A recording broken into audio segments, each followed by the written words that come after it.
It's Alain Pinar. This is my presentation for EDCC Assignment 2. I will be discussing the importance of child development in the intermediate phase, which covers grade 4 to 6. Understanding developmental is essential for teaching effectively and supporting learners holistically. The purpose of this presentation is to show why teachers in the intermediate phase must understand child development. What's the importance of it? At this stage, learners are typically between the ages of 9 going to the age of 10 in grade 4, and then they are 11 going to the age of 12. Some of them might be 13. This is a critical development period, a developmental period, because learners are transitioning socially, emotionally, and cognitively. Child development matters because it directly influences learning capacity, behavior, and social skills. Intermediate phase learners are moving from concrete thinking into more abstract reasoning, which changes how they engage with content.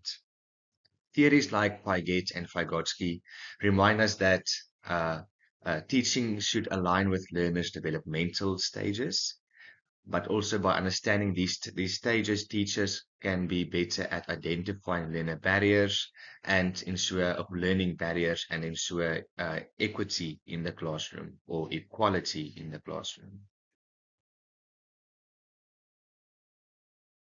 In grade 4 to 6, there are four main developmental aspects teachers must consider.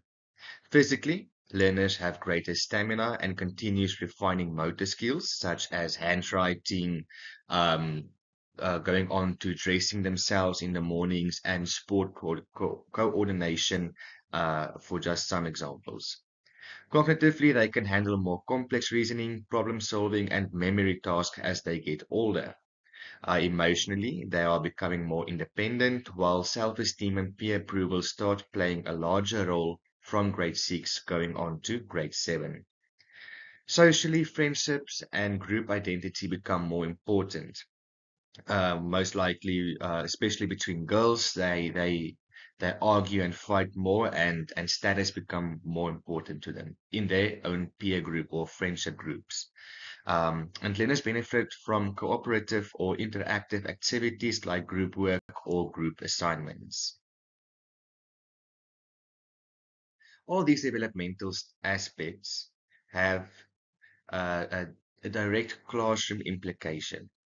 These our teachers must adapt lessons to learners, growing ability to think abstractly while keeping structured routine support, which creates independence and responsibility among the learners, like group work, that helps to develop collaboration and social skills. At the same time, differentiation is necessary because not all learners develop at the same pace.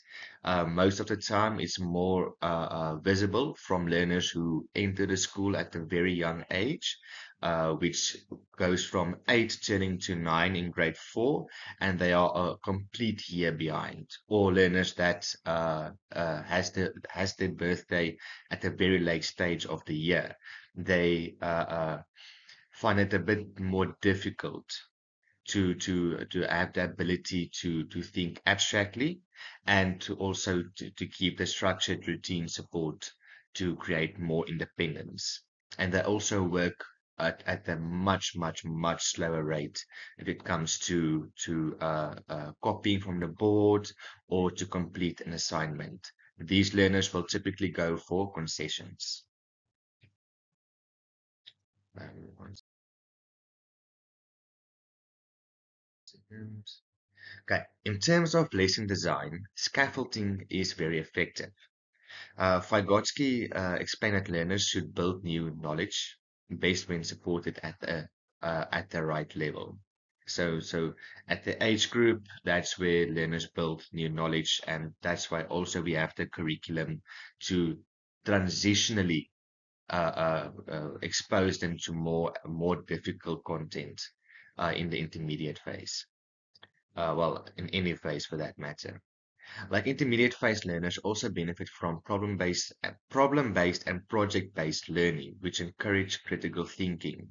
Now, I'm not sure in every subject it's possible to have project-based learning, but problem-based is in can be implemented in every subject, but project-based more in normal learning subjects like natural science, social science, life skills, um, maybe a play in language, if it's like a drama play or something like that, and then obviously in creative arts, the same thing counts for them to work in groups and collaborate with each other there to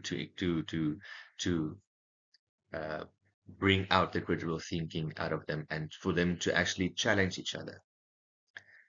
Also, blending visual, verbal, and hands-on teaching approaches ensures that all learning styles are included, but time can be against you, as it's not always possible for a teacher to bring in all of these type of resources and teaching approaches, because sometimes the curriculum can be a rush, and also extracurricular activities can also take time away from you while they have to compete. Some of the learners might have, like, for example, hockey or rugby or netball or something like that, and they are excused out of the classroom to go participate at another school or at their own school, and then they lose that type of content. And most of the times, class will not continue in such circumstances, and then there has to be a rushed lesson afterwards, the day after, or maybe for homework and it's self-study. The activity should be challenging enough to stretch learners to broaden their knowledge, but still developmentally appropriate. Teachers must also support learners holistically, such as academically, by providing differentiated tasks, extension activities for advanced learners, and extra support for those who struggle, like remedial work. But also, again, it's a bit difficult for teachers to provide remedial work because in a classroom of 40 learners, remedial work for one individual can be quite challenging, while to keep the rest of the class quiet and engaged.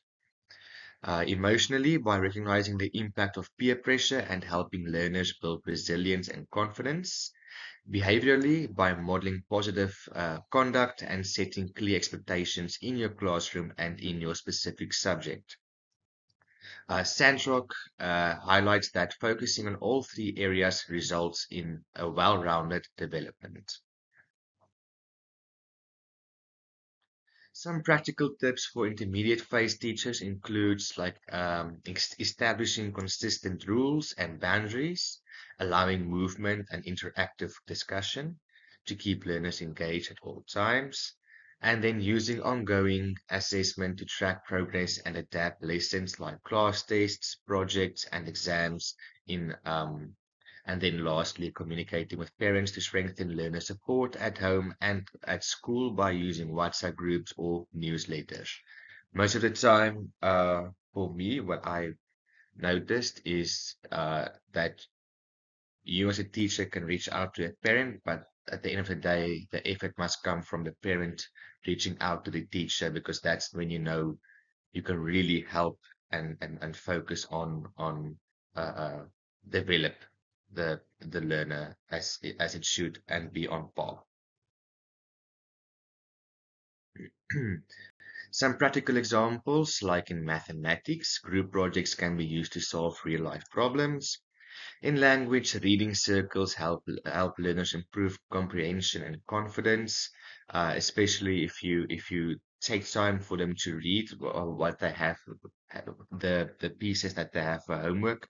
It's easier for you then to implement almost like a dialogue in your classroom at the end of the period of maybe every second day or so. And it also, like mentioned, builds up confidence and give them the expectation that the classroom is a safe space, that no other learner or the teacher will judge them of if they are struggling to read or struggling to speak, all that sort of things. In science, hands-on experience for curiosity and build problem-solving skills. And then lastly, in social studies, class debates allow learners to practice critical thinking and respectful arguments, especially on certain topics in history. These arguments can be quite heated. So to emphasize on the word respectful is very important there. These strategies are specifically relevant to intermediate phase learners who are moving from concrete to abstract thinking. Developmental knowledge ensures that teachers present lessons at the right level of difficulty from a level 1 to a level 4 and at the right time. It prevents learners from feeling overwhelmed and bored while building motivation and preparing them for senior phase learning challenges, like in grade 7, transitioning to high school.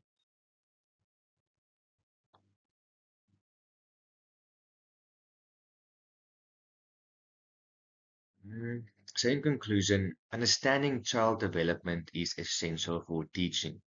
In the intermediate phase, it equips teachers to design, plan, okay, effective lessons, support learners academically, emotionally, and behaviorally, and manage classrooms in inclusive and equitable ways to not neglect one or another learner.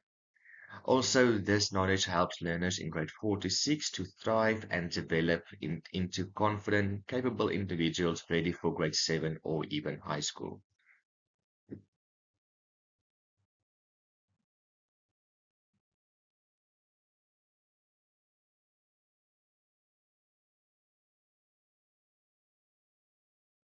Then in this presentation, the references I used, I focused on several key sources, including Piaget, Vygotsky, Bronfenbrenner, Sandrock, Slavin, and Papilia, and Martorell. Thank you, and yeah, thank you so much.